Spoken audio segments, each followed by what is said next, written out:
जय हिंद दोस्तों, मैं सेबी पंजीकृत सलाहकार नहीं हूं। यह वीडियो केवल शैक्षिक और सूचनात्मक उद्देश्य के लिए बनाई गई है। कई सारी ब्रोकरेज रिपोर्ट निकल के सामने आई हैं। 74 रुपये, 72 रुपये ऐसे करके यहाँ पे टारगेट दिए जा रहे हैं। ओपन इंटरेस्ट का डाटा देखेंगे, इस एक्सपायरी का भी और अगले एक्सपायरी का भी। मेन दिक्कत यही है, ओपन इंटरेस्ट में ही है सारा, पीसीआर ही सब निगेटिव है। आधे % की गिरावट के साथ लगभग 58 रुपये के आसपास कैंडल क्लोज किया है। एक बार के लिए पॉजिटिव भी गया था, ठीक है, लेकिन फिर से निगेटिव आके कैंडल क्लोज कर दिया। वहीं पे आज 6.5 करोड़ इक्विटी शेयर ट्रेड हुए हैं 371 करोड़ रुपए के। 28% का डिलीवरी परसेंटेज देखने के लिए मिल रहा है। पीसीआर का डाटा बाद में देखेंगे।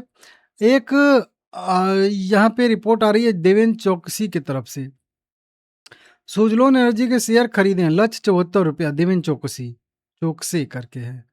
देवेंद्र चौकसे सुजलोन एनर्जी के शेयर को लेकर आशावादी हैं और उन्होंने 23 जून 2026 को मतलब कल अपनी रिपोर्ट निकाली थी और उसमें इस स्टॉक के लिए 74 रुपये के लक्ष्य मूल्य की सिफारिश की और बाय रेटिंग यहाँ पे दिए हैं, ठीक है ना। अब इनको क्या लग रहा है, तो वहीं जो सबको दिख रहा है वहीं इनको भी दिख रहा है। सुजलोन एनर्जी की कुल स्थापित क्षमता 21 गीगावाट है और मतलब वार्षिक पवन ऊर्जा परियोजना में इसकी अनुमानित हिस्सेदारी 40% है। 2.0 रणनीति को लेकर इनको जो है थोड़ा सा बढ़िया दिख रहा है। टरबाइन निर्माता में एक संपूर्ण नवीकरणीय ऊर्जा प्रदाता बनने के ओर अग्रसर है कंपनी। मतलब पवन ऊर्जा, battery energy storage system, BeES, hybrid energy जो है यहाँ पे सेगमेंट में अब कंपनी एंटर करने वाली है।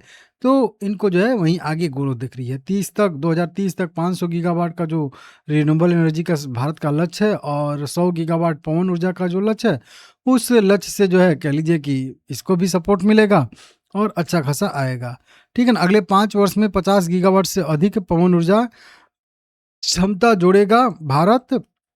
अब 50 मेगावाट गीगावाट अगर 5 साल में जोड़ेंगे तो हर साल का 10 गीगावाट हुआ। 10 गीगावाट में अगर 40% इनकी हिस्सेदारी रहेगी तो 4 गीगावाट पर ईयर के हिसाब से इनका रहेगा। तो अच्छा ही है। अगर अभी के हिसाब से भी देखेंगे तो भी 3.5 गीगावाट 35% हिस्सेदारी है, लगभग 33-34 तो भी रहेगा। तो 3.5 गीगावाट की भी विंड टर्बाइन प्रति साल बनाएंगे, डिलीवर करेंगे, तो वो भी कुल मिला के अच्छा ही रहेगा, बढ़िया रहेगा। इसको आप लोग देख लीजिएगा, ठीक है ना। तो उसी से इनको जो है थोड़ा सा मतलब लग रहा है। यहाँ पे ही बताया गया है कि वही जो रोड मैप 2.0 सुजलोन एनर्जी का है, उसके तहत इनको जो है अच्छा खासा व्यू दिख रहा है। हालांकि ये पेड न्यूज है, ठीक है ना।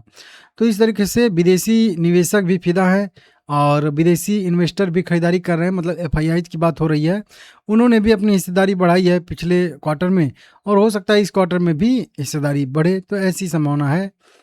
देखिए ओआई का डाटा देखेंगे तो पिछले जो अगला मतलब कह लीजिए आने वाला है, वहाँ पे भी 7-7.5 करोड़ ओआई इंटरेस्ट जो है ओपन है और पुट साइड में केवल 2 करोड़। मतलब 2 और 7 में अंतर नहीं दिख रहा है आपको, बहुत ज़्यादा का अंतर है और वही चीज़ अभी हो रहा है। अब तो चलिए ठीक है, कुछ कॉल राइटिंग कवर हो रही हैं, कुछ पुट राइटिंग कवर हो रही हैं, कुछ जो है नई कॉल राइटिंग हो रही है, कुछ नए पुट राइटिंग हो रही है। तो ये तो एक्सपायरी बिल्कुल पास में ही है, 2-3 दिन का खेल बाकी है, तो इसका तो कोई ज़्यादा वेटेज नहीं है। अभी भी 60 पे रेजिस्टेंस है और बताया था कि 60 इतना आसानी से ब्रेक नहीं होगा, ठीक है ना, क्योंकि ओआई के डाटा में भी दम होता है भाई। वहीं पे बात करेंगे, चार्ट भी पॉजिटिव बना हुआ है, चार्ट में कोई दिक्कत नहीं है। ये एक्सपायरी निकाल देता है अगर इसी लेवल के आसपास, तो फिर अगले एक्सपायरी से एक मोमेंटम 63-64 रुपये तक आ सकता है। कई सारे पॉजिटिव क्रॉसओवर हुए हैं नीचे के साइड में। आरएसआई भी धीरे धीरे कह लीजिए कूलअप हो ही रहा है, 60 पे आ ही चुका है। 50 के आसपास आरएसआई अगर आ जाता है तो यहाँ से मोमेंटम की संभावना बनेगी।